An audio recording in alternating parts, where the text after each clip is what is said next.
Você se deu conta, enquanto lia as 2 primeiras cartas, de que tudo o que eu falava às pessoas da Palestina era uma consequência direta de ter percebido a realidade da existência no deserto, isto é, de que nada era sólido? Você lembra que em meu estado transcendente, ao olhar as rochas, areias, montanhas e águas do Mar Morto abaixo de mim, tudo parecia ser como um cintilar de partículas? A rocha, areia, montanhas e água distinguiam-se umas das outras simplesmente pela diferença de intensidade do cintilar de partículas e pela aparente densidade delas dentro do clarão. Não há outra maneira pela qual eu possa descrever o que vi quando estava na Terra, para transmitir os fatos referentes à verdadeira substância da matéria e à aparente construção sólida do mundo. Em linguagem moderna, o cintilar de partículas provavelmente seria chamado de vibração de partículas. Talvez se pudesse combinar os 2 termos e descrever a realidade visível mais fundamental como um cintilar de partículas. Isso transmite o sentido da incandescência luminosa na qual vi as partículas dançarem. Tenho dito tudo isso como introdução para o relato de minhas atividades na Palestina. Deixe-me levá-lo para um outro dia, 2000 anos atrás, quando o sol brilhava, o céu estava limpo, azul claro, e comecei a subir as colinas com meus discípulos em uma tentativa de afastar-nos para descansar, meditar e orar. Mas isso não aconteceria. Tínhamos pensado em escapar, porém, apesar de dizer para as pessoas quais eram as nossas intenções, primeiro nós fomos seguidos por uns poucos, que então avisaram outros de que estávamos indo para os montes. Embora tivéssemos pedido que voltassem aos seus lares, os poucos logo se tornaram um grande grupo de pessoas que nos seguia a certa distância. Insistiam em que eu falasse com elas. Você pode se perguntar por que elas estavam tão ansiosas para me escutar. Intuitivamente, elas sabiam que eu falava palavras de vida. Sempre mostrei a atividade do Pai ao seu redor, e isso deu a elas esperança e ajudou-as a ver o mundo com um novo olhar. Falei do amor, e elas se sentiram confortadas. Foi por isso que pude dizer, sabendo que elas me entenderiam e que estariam de acordo comigo: venha a mim você que está cansado e oprimido, e darei a você descanso. Meu jugo é suportável e minha carga leve. Elas sabiam que quando eu pronunciava essas palavras, o que fazia com frequência, estava comparando as regras e leis dos líderes judeus com a verdade que estava apresentando ao povo. Então, quando as pessoas me suplicaram que ensinasse o que poderia fazer se não sentar-me sobre uma rocha logo acima delas e ensinar, decidi que se elas tinham vindo de tão longe para ouvir-me, escutariam algo que recordariam e possivelmente falariam disso durante a vida toda. Eu sabia que, apesar de tudo que tinha dito a elas acerca do Pai e o Pai Amor, ainda tinham medo de que Deus as rejeitasse. Embora eu tenha tentado ajudá-las a compreender que o Pai de quem falava não era o Deus personalizado que elas adoravam, sabia muito bem que estavam confusas. Mesmo tendo dito uma e outra vez que o Pai estava em seu interior, continuavam preocupadas sobre receber um castigo vindo do alto por acreditarem em minhas palavras. O que deveria ensinar naquele dia? Perguntei ao Pai. Então observei as cabras e as ovelhas que estavam pastando na colina sob o vigilante cuidado de seu pastor, e a mensagem para esse dia me veio ao espírito. Levantei-me e falei para que se ouvisse minha voz até o fim da multidão. Vejam essas ovelhas e cabras pastando nas colinas. As ovelhas estão num lugar e as cabras em outro. Observem as ovelhas. São pacientes e pacíficas entre si. Mesmo quando estão apertadas num canto do curral, pastam tranquilamente. Nunca reclamam o terreno que não é seu. Deixam o pasto curto, mas não o estragam, o que permite que a grama se recupere depois de passarem por cima dela. E o que é mais importante, escutam a voz do seu pastor. Portanto, ele cuida bem delas. Ele as guia para os melhores pastos e dorme junto a elas durante a noite para que não sejam atacadas por cães e ladrões. Agora olhem as cabras, como brigam e saltam sobre as pedras e entram em lugares difíceis ou perigosos. Devoram as sarças e a folhagem das árvores. Elas são espolhadoras. Se não fosse por sua utilidade para o homem, não haveria outro lugar para elas a não ser ficarem amarradas o dia todo ou serem enviadas para o deserto.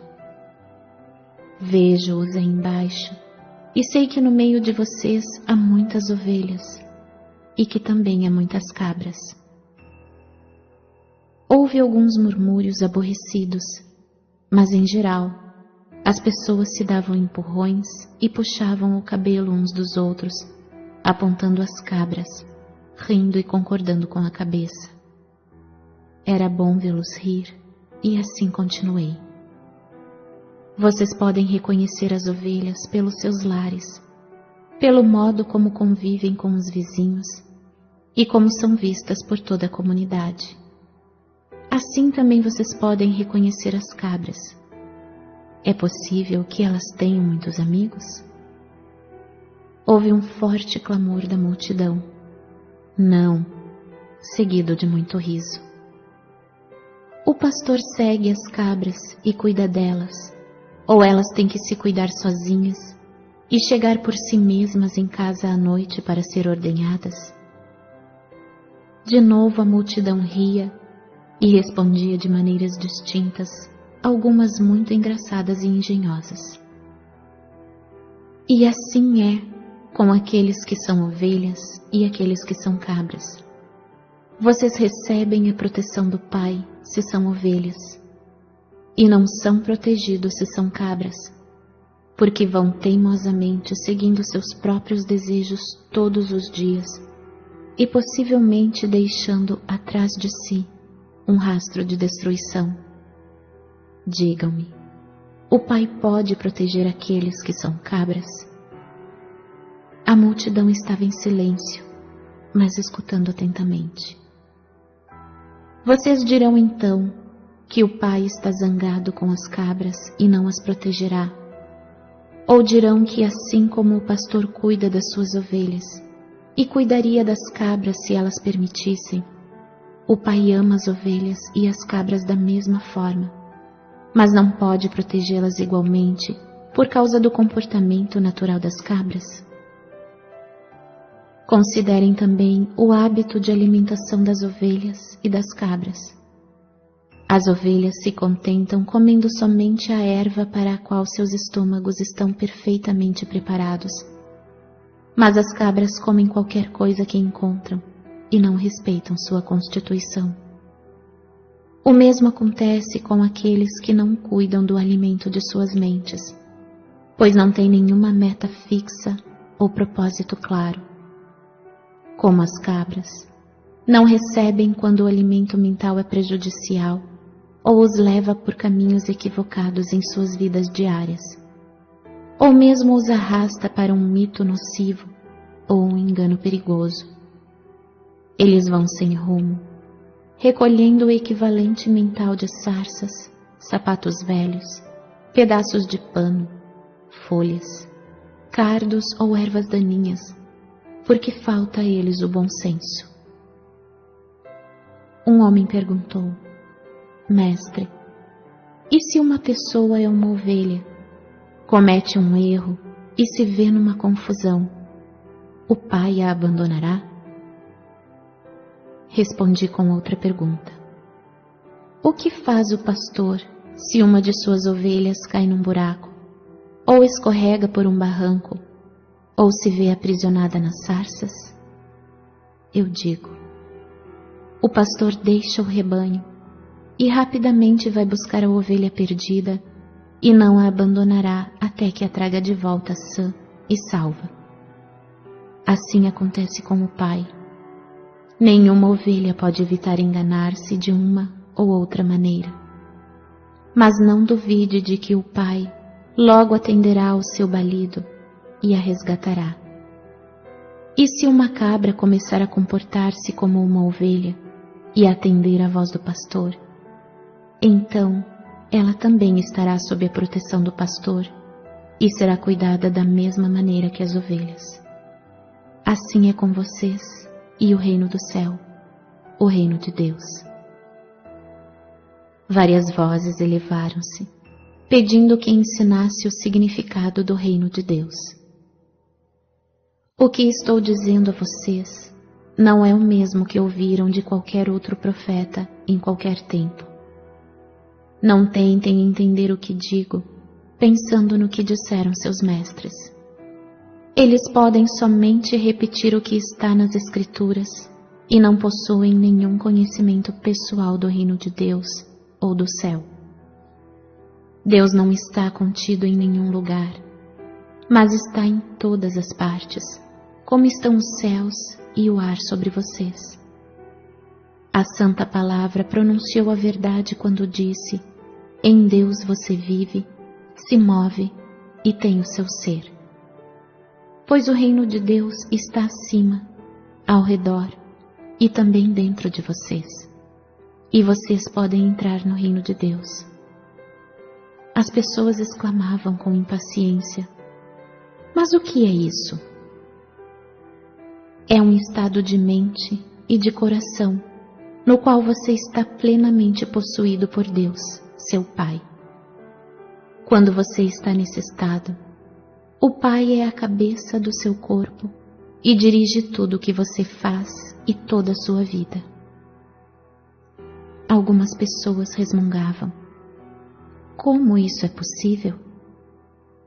É possível estar tão vazio do eu, de desejos egoístas, inimizades, raivas, ciúmes, cobiça, de desejos de vingança, que somente Deus fique no controle de sua mente e de seu coração. E depois, o que acontece? Perguntou uma mulher. Então você entra no estado de ser, que é dirigido por Deus. Isso é totalmente belo e glorioso. É amor, é generosidade, é cuidar dos demais como cuida de si mesmo, é não julgar, pois você aceita os outros tal como são, sabendo que também são filhos de Deus e que estão igualmente sob o cuidado do Pai. É felicidade sem medida, impossível de descrever. É sentir alegria pela beleza do mundo. É vida sem limites e energia aumentada. É saúde e é a satisfação de cada uma de suas necessidades, mesmo antes de tê-las. Por que os rabinos não nos contam essas coisas? Diziam várias pessoas reclamando. Porque só eu vi o Pai. Somente eu sei como se fizeram o mundo e as leis da existência. E porque eu sei todas essas coisas, vocês podem vir a mim e perguntar-me, e eu revelarei tudo o que me foi dado. Digo a verdade: aqueles de vocês que creem, compreendem e buscam colocar minha palavra em prática, a cada dia serão salvos da atribulação que a humanidade suporta. Vocês sofrem porque não entendem como foram criados e os verdadeiros propósitos para o qual nasceram. Vocês nasceram para serem filhos e herdeiros do Pai. Mas vocês viram as costas a toda a glória do reino e tentam encontrar prazer nas coisas terrenas. Enquanto fizerem isto, nunca encontrarão o reino de Deus, não entrarão no reino dos céus. Como entraremos no reino? Eu já disse. Vocês entrarão no reino dos céus quando se arrependerem de tudo o que vocês são em seus corações e mentes. Quando vocês levarem sua maldade ao Pai e pedirem perdão e força para serem limpos de seus pensamentos, palavras e atos malignos, e finalmente os abandonem todos, então poderão ter certeza de que estarão prestes a encontrarem o reino dos céus.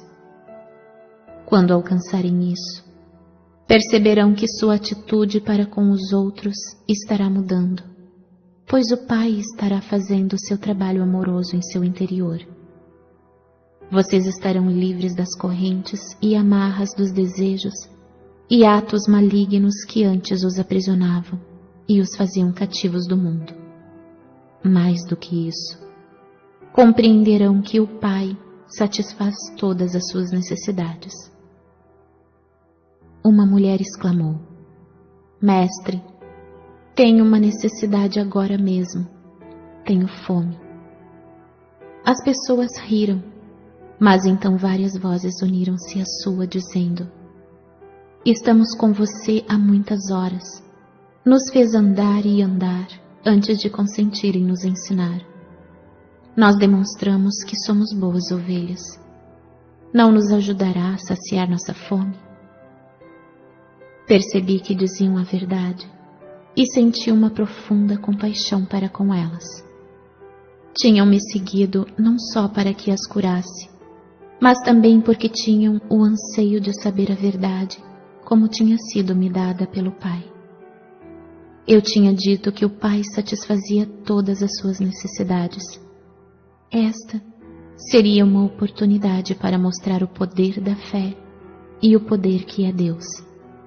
Mostraria a elas que nada é impossível quando verdadeiramente se acredita, como eu acreditava e percebia.